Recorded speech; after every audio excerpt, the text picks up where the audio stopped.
एक तरफ बहुत ज़्यादा दोनों तरफ से हीट बढ़ाई गई है। तहरीक इंसाफ की तरफ से भी आर्मी चीफ की और दीगर अफसरान की तस्वीर लगा के ट्वीट किया गया। दूसरी तरफ से भी हमने देखा है कि तहरीक इंसाफ पर सख्तियों का सिलसिला जारी है। मगर इस सब में अली अमीन गंडापुर साहब SIFC के इजलास में शिरकत करते हैं, फिर आज मोहसिन नकवी साहब के साथ और वजीर तवानाई के साथ प्रेस कॉन्फ्रेंस करते हैं। इन दोनों के दरमियान में वो इमरान खान से भी मिलते हैं।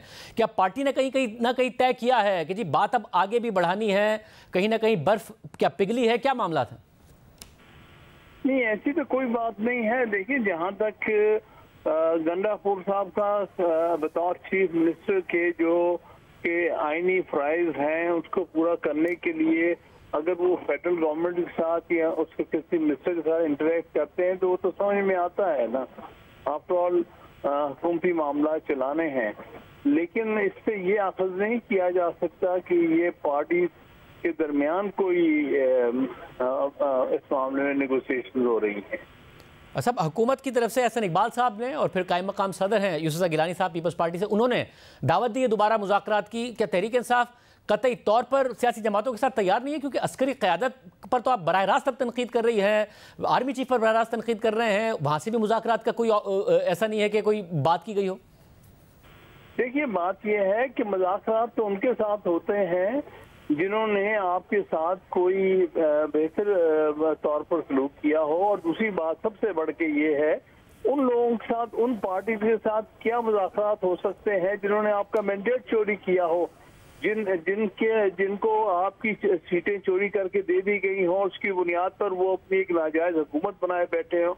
ये मुज़ाकरात पहले दिन क्लियर कर दिए थे इमरान खान साहब ने 8 फरवरी के इलेक्शंस के रिजल्ट्स जो तब्दील किए गए उसके बाद, कि हम 3 सियासी जमातों से बात नहीं करेंगे, ना PMLN से, ना पीपल्स पार्टी से और ना MQM से, क्योंकि इन्होंने हमारी सीटें चुराई हैं और हमारा मैंडेट चुराया है, इसलिए हम बात नहीं करेंगे। बाकी हर जमात से हम बात करने को तैयार।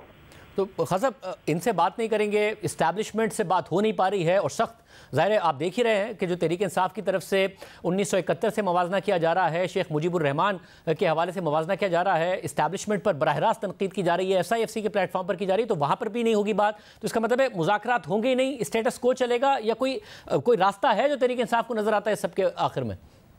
देखिए, बात यह है कि जब तक आपके साथ इंसाफ ना हो, ज्यादती का ज़ाला ना हो, तब तक क्या मुज़ाकरात करने।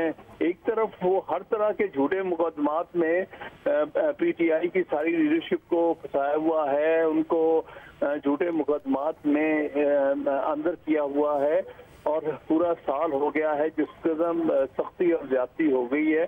तो उसके बाद ये एक्सपेक्ट करते हैं कि हम मुज़ाकरात करेंगे इन हालात को सामने रखते हुए, ये बड़ा नामुमकिन सी बात है। दूसरी बात यह है कि हमने तो ये कहा है, और उस हवाले से हमने सुप्रीम कोर्ट में पिटीशन भी फाइल की है इमरान खान साहब ने, कि इसको जुडिशल कमीशन मुकर्रर करके 8 फरवरी के जो इलेक्शन है उसका ऑडिट किया जाए, ताकि पता चले कि नताइज कैसे तब्दील हुए हैं, और ताकि उसके मुताबिक पहले तो ये है कि चोरी का माल वापस दिया जाए जिसका हक बनता है, फिर उसके बाद बात चल सकती है।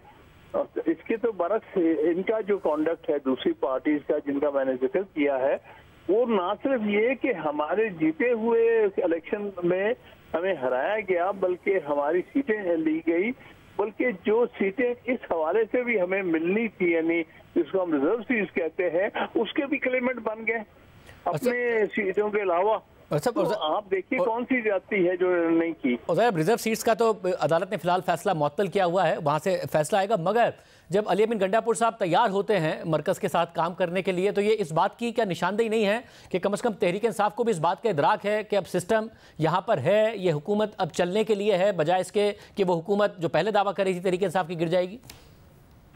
देखिए, तहरीक इंसाफ की जो हुकूमत है जायज हुकूमत है, वो उसने तो अपना काम करना है। उस हवाले से जो भी फिलहाल फेडरल गवर्नमेंट को ऑक्यूपाई करके बैठे हैं, उनके साथ वर्किंग रिलेशनशिप तो थोड़ा बहुत उस हुकूमत को रखना पड़ेगा।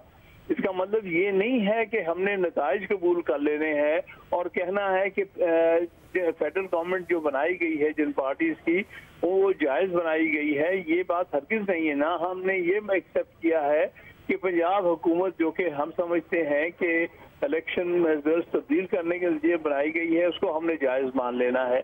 ये नहीं है बात। ये तो सिर्फ जो मिनिमम वर्किंग रिलेशनशिप के हवाले से अगर गंडापुर साहब ने कोई मामलात तय किए हैं या उनके साथ राब्ता किया है, राब्ते में है, तो उस हद तक ही है। मतलब ये बात तो समझ में आती है कि जायज़ नहीं माना है, मगर फिर साथ में लेकिन गंडापुर साहब ये भी कह रहे हैं कि ट्रिब्यूनल्स में हमारे मामलात हैं, यानी कि उन्हें ये भी नजर आ रहा है फिर कि ऐसा नहीं होगा कि सड़कों पर आकर 1-2 महीने में हुकूमत गिर जाएगी। जायज़ नहीं माना है, मगर कम से कम ये मान लिया है कि हुकूमत जा नहीं रही है, तो अब काम तो इनके साथ करना है अपना सूबा चलाने के लिए। कि वो केपी की गवर्नमेंट की हद तक, क्योंकि हुकूमत तो बहरहाल लोगों के सामने हम जवाबदेह है, जिन्होंने हमें इलेक्ट करके हमारी हुकूमत बनाई है, लेकिन उस मतलब उस हद तक ही, लिमिटेड हद तक ही।